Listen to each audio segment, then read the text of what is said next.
Good morning, everyone. This is Father Nate, missionary priest in Italy, and thanks for joining us today, June 20th, on No Greater Delight, our podcast on Marian feasts and Marian meditations. Well, as always, we have a great number of feasts today. They take us to France, Italy, and Italy. So we'll start off with Our Lady of Consolation near Honfleur in France. Now, this comes to us from the Abbot Orsini, who tells us that today they celebrate Our Lady of Consolation near Honfleur. The chapel is much frequented. And why? Well, he says 2 children have been raised to life there, in memory of which their figures are there in silver. Right? So this shrine is also known as Our Lady of Grace, or Notre Dame de Grâce. The first thing that can be seen above the trees is a large crucifix, which seems to bless the sea. Right? So the present chapel is a small one, which is located a small distance from that cross, right, which emerges from the chapel. And once inside, everything in the chapel is very simple, right? There's not anything very fancy about it. But at the feet of the statue of Our Lady, she's on a short pillar, there are small anchors and hearts of silver, right? And we see a small amount of flowers that are the gifts of children and the poor, right? The interesting thing is that these votive offerings are hundreds of years old. And there's also paintings of ships that are battered by storms or broken upon the rocks. And you'll find these, as is typical, right, of these shrines, like small explanations of why these gifts, these votive offerings are there. Well, people frequently make pilgrimages to this shrine, and we're told that these go back to the 11th century. It was 1034 when Robert the Magnificent, that's a pretty great name, rather than being like Robert the Mediocre or Robert the Outstandingly Okay, we have Robert the Magnificent, who is the Duke of Normandy, was sailing to England when suddenly his ship was assailed by a violent storm. When everything was going terribly, he promised to build 3 chapels and devote himself to the Blessed Virgin if he returned safely. Well, the storm ended at once, and the prince immediately returned home to take care of his vow. So we're told that there are 3 chapels, indeed, that he built to fulfill his vow, his promise. One is near his castle, dedicated to Our Lady of Mercy. Another near Caen, which he called Our Lady of the Deliverance. And the third, this one at Honfleur, which was named after Our Lady of Grace. Right? It soon became a very busy place of pilgrimage. There's a document at the church from King Louis XI, dated January 28th, 1478. And then there's letters showing that it was the chapel was gifted different pieces of land, a barn, etc.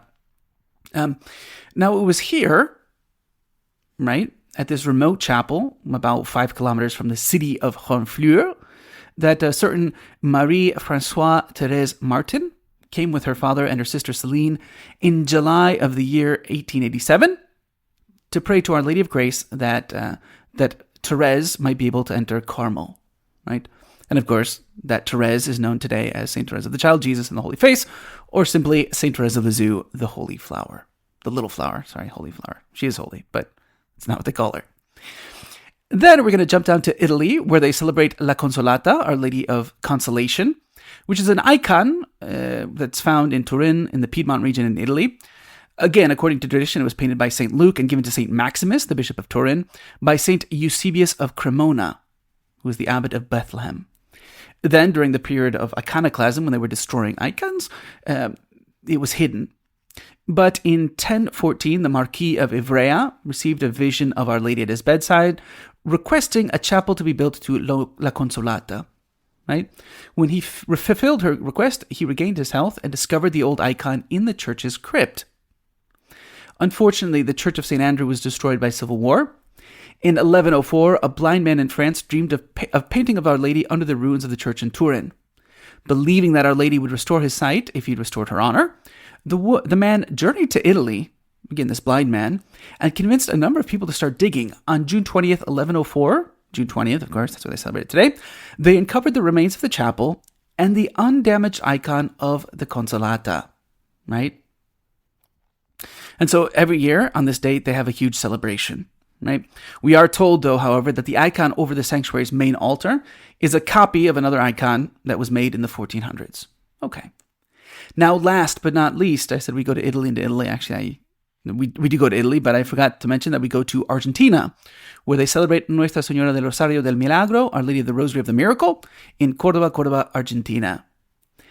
It was the night of June 19th, 1592, when a huge earthquake awakened the people who lived in Callao, which is on the coast of Peru. So what did everybody do? Well, they ran to the beaches because that's the safest place. Now, on the dawn of June 20th, 1592, when everything had, calmed, especially with the water, what did they see? They found two huge chests floating in the waters of the Pacific. So the one in charge of the city, Garcia Hurtado de Mendoza, ordered them to go and bring these things in, right? And of course, people were worried because these were the signs of a shipwreck, right? The boat had been destroyed. So they pulled these chests on the shore, and when they read the labels on them, they were very surprised. Because one of them said, an image of Our Lady of the Rosary for the convent of the Dominicans in the city of Córdoba in the province of Tucumán, sent by Father Francisco Vitoria, the Dominican, the Bishop of Córdoba of Tucumán. A crucified, an image of our Lord crucified for the Mother Church in the city of Salta, province of Tucumán, sent also by Francisco Vitoria, the Bishop of Córdoba in Tucumán. And so there was no doubt these were the remains of a shipwreck. But what's interesting is that the only thing that were saved were these images, right? And so obviously people were very, very impressed. So people started clapping, applauding, and crying out of happiness. And so the viceroy, the one in charge of the city, said, okay, we're going to have some great religious celebrations, right? So the then Archbishop of Lima celebrated the Mass. He's known now as Saint Toribio de Mogrovejo.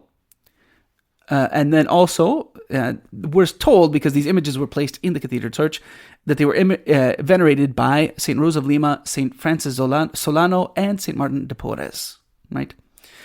So in any event, after they had this celebration, they said, okay, well, now we actually need to send these images to where they're going, right? And so they did, in fact. They brought the images to either Salta, or to Salta, and then they sent it out to where they were going. And so this is really a beautiful celebration there. Last but not least, we do go back to Italy with Santa Maria dei Miracoli in Rome, Italy. That's Our Lady of the Miracles, St. Mary, or Holy Mary of the Miracles. So this was a church that you find at the Church of Santa Maria dei Miracoli, which is, it says it's one of the twin churches located together with Santa Maria in Monte Santo, right? If you know anything about Rome, this is in Piazza del Popolo, between Via del Corso and Via di Ripetta, right?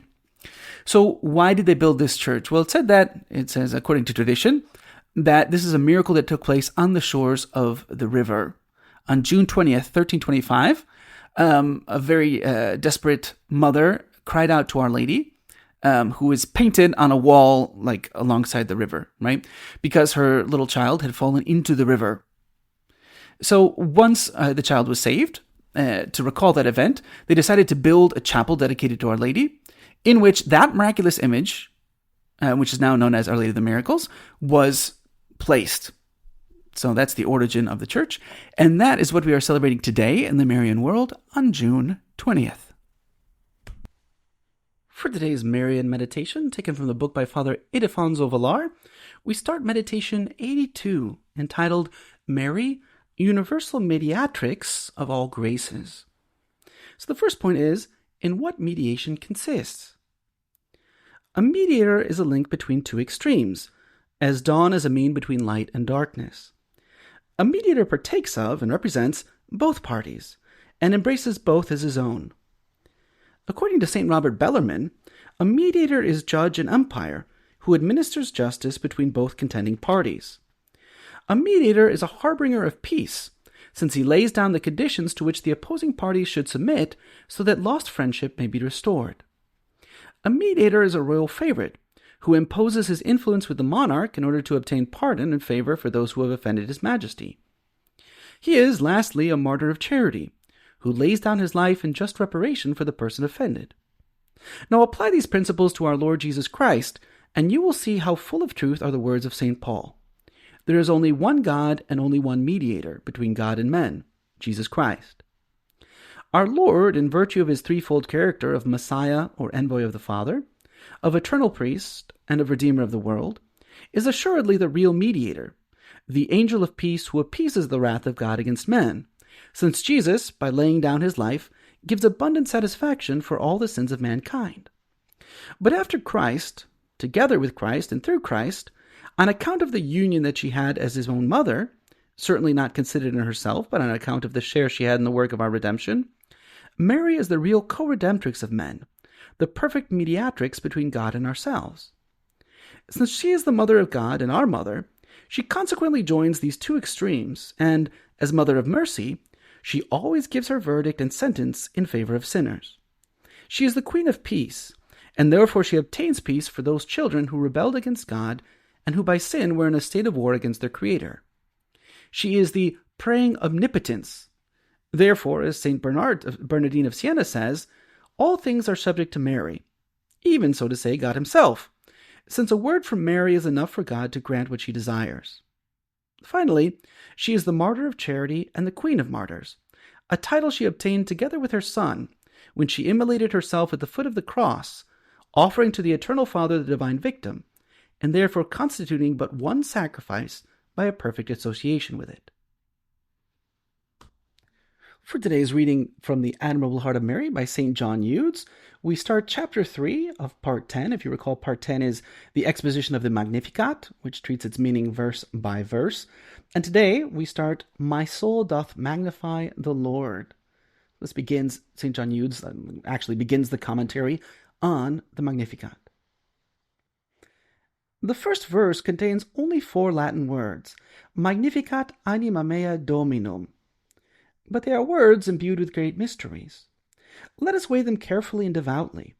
Let us consider them attentively, in a spirit of humility, piety, and respect, in order that we may be inspired, like the Blessed Virgin, to magnify God for the great and marvelous things that he has wrought in her and through her, on her behalf, and for us as well. Here's the first word, Magnificat. What does it mean? What does it mean to magnify God? Is it possible to magnify one whose grandeur and magnificence are immense, infinite, and incomprehensible? Not at all. Such a thing is impossible. Impossible for God himself, who cannot make himself greater than he already is. We cannot magnify God, that is, make him greater in himself, since his divine perfections are infinite, and therefore cannot be increased in themselves. But we can magnify him in ourselves. Every holy soul, says St. Augustine, can conceive the eternal Word within himself by means of faith. He can engender God in other souls by preaching the divine word, and he can magnify his Creator by loving him so truly that he too may say, My soul does magnify the Lord. To magnify the Lord, continues St. Augustine, is to adore, praise, and exalt his immense grandeur, his supreme majesty, his infinite excellence and perfections. Hello, and we hope that you enjoyed listening to our Marian podcast. In the spirit of Saint Bernard of Clairvaux, we say to you that there is no greater delight than to spread the devotion of Our Lady. We hope you share these sentiments and encourage you greatly to share with a loved one. Know that you are always in our prayers, and we ask that you keep us in yours. God bless.